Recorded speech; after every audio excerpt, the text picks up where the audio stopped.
one, or perhaps the red thread that runs through the whole of the module is the thread of embodiment. We have inherited from changes in Western culture,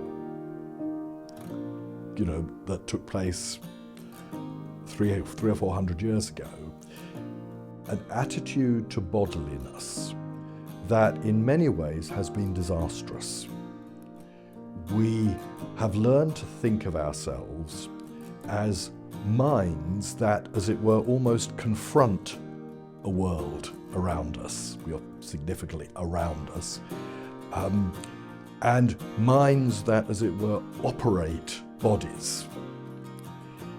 We don't find it as easy to think of ourselves as being bodies or being bodily. And yet that is precisely what we are.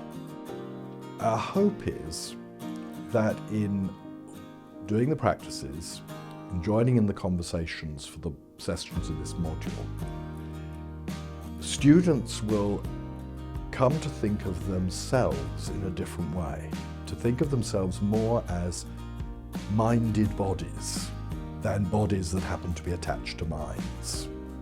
That way, I believe, they will also experience new ways of imagining and feeling and knowing the relationships in which they exist.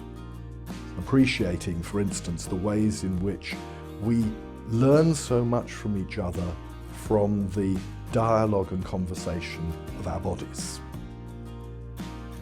Also, and this is the big step which we take at one point in the module, we are not going to get a healthy relationship with our environment, by which I mean the non-human world, the world we have and are currently imperiling to our great distress and potential ruin.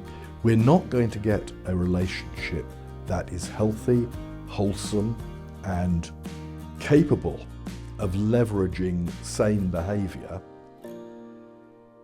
unless we also have a healthy relationship in and with our bodies.